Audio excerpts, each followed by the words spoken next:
Oke, assalamualaikum warahmatullahi wabarakatuh. Perkenalkan, nama saya Dexton Agustan Matamaki dengan NIM V10285.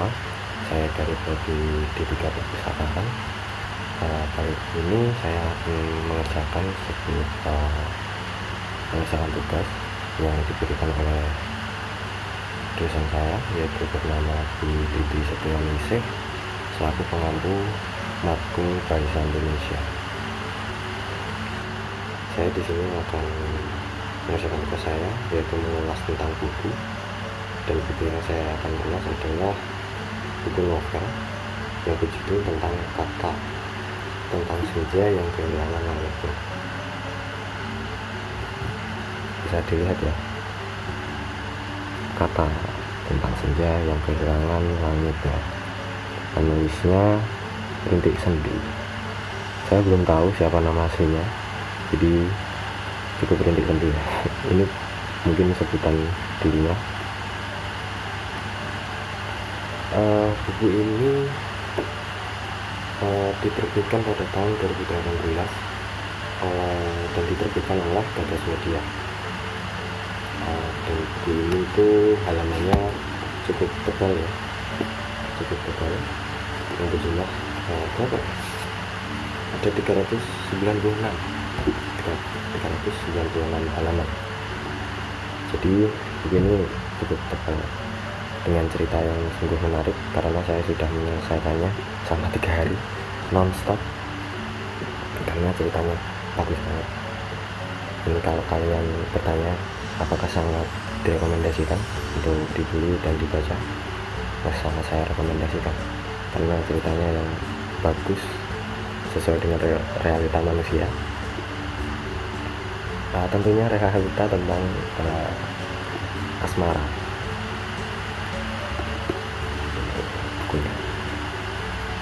Jadi langsung saja saya akan langsung mengulas buku ini dari sinopsisnya dan mungkin kelemahan dan kelebihan dari buku ini.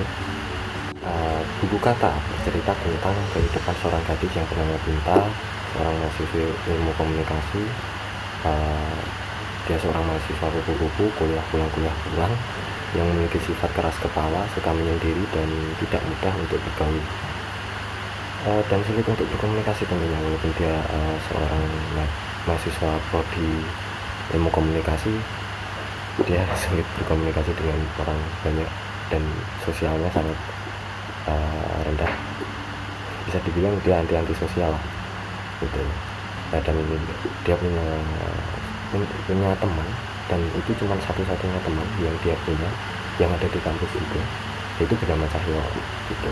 Ya, ada satu tokoh lagi yang mewarnai novel ini, yaitu sosok Biru, teman masa kecil Senjani. Itu nama khusus yang diberikan oleh Biru kepada Binta ya. Itu sebutan dari mereka masa kecil.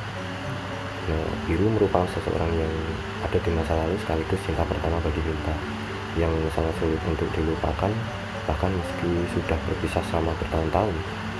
Kehadiran Biru selalu Binta nantikan. Berbeda dengan Nugraha yang gigih, Biru memiliki sifat yang pesimis, suka membuat puisi dan berkelana ke berbagai tempat, serta digambarkan menjadi seorang pemuda dengan masa depan yang tidak jelas. Karena di dalam novel ini Biru diceritakan kalau dia itu sering berpetualang kemana-mana saat kedua orang tuanya sudah meninggal, dan sesudah dia lulus SMA dia memutuskan untuk pergi berkeliling Nusantara. Selanjutnya saya akan membahas tentang gaya bahasa yang ada di buku ini. Penulis menggunakan gaya bahasa sama di setiap novelnya, jadi dia tidak hanya menulis buku ini.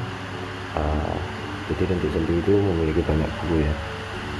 Kalau kalian tahu tentang novel Cheese and Anne, itu penulisnya dia juga Rintik Sendi gitu. Nah, lalu bahasa yang apa adanya yang ada di sini sederhana namun syarat akan makna, dan juga ada makna yang tersirat juga. Jadi ini yang membuat saya suka dengan buku ini.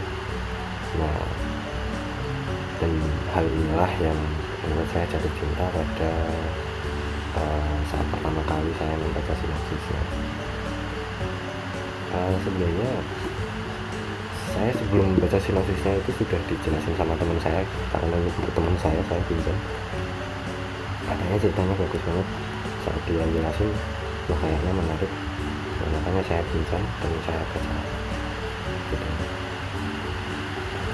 Lanjut ya. Lalu tentang penyampaian perasaan yang dialami tokoh digambarkan oleh penulis dengan sangat apik.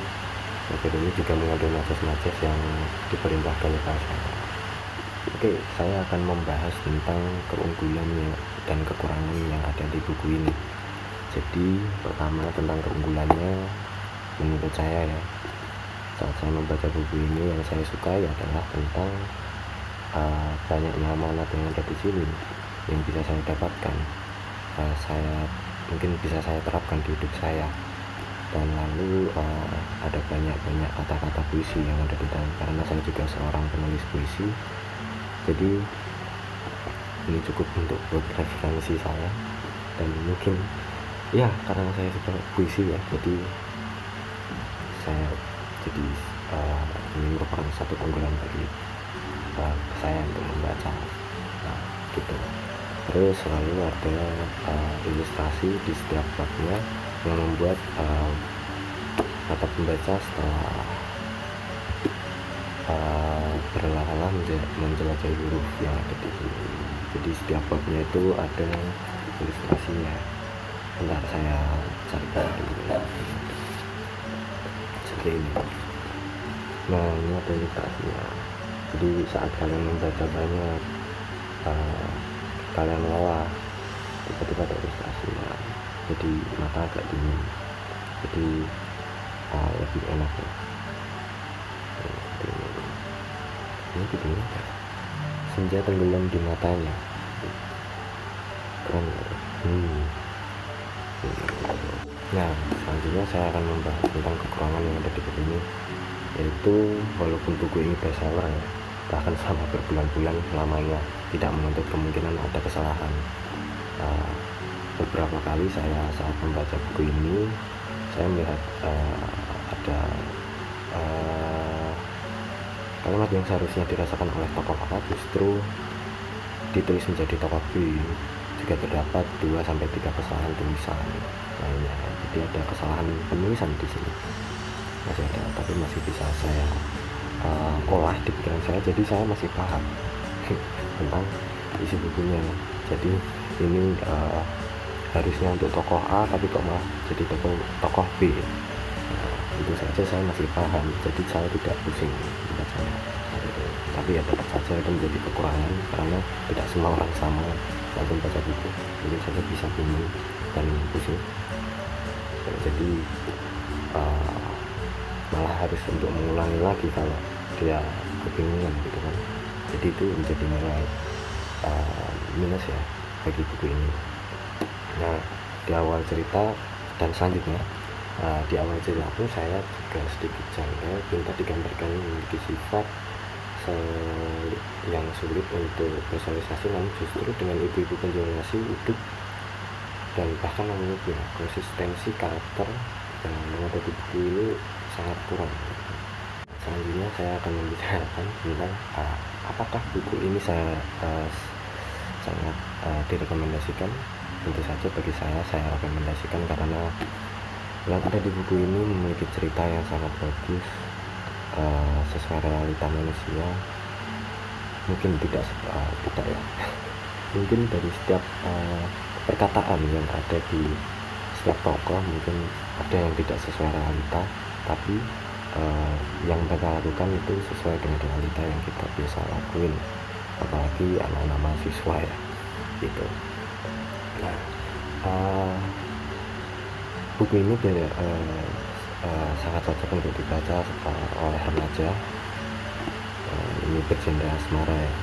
Sangat direkomendasikan buku ini untuk para remaja yang memiliki pacar, dan juga untuk direkomendasikan buat kalian yang suka membaca buku, apapun itu buku ya, buku pelajaran, buku novel, buku cerita, buku non fiksi, buku fiksi gitu. dan buku-buku filsafat mungkin ya kalau kalian kuat membaca gitu. Tapi tenang saja, yang ada di buku ini itu penggunaan bahasanya mudah untuk dipahami. Mungkin anak SMP pun juga bisa membacanya gitu, dan mudah memahaminya. Untuk anak SD dan TK mungkin belum bisa karena masih belajar lagi gitu. Jadi mungkin itu saja yang bisa saya sampaikan tentang buku ini, yaitu Kata tentang senja yang kehilangan langitnya gitu. Oke, sekian dari saya. Jika ada salah kata dan kekurangan, mohon dimaafkan. Terima kasih. Wassalamualaikum warahmatullahi wabarakatuh.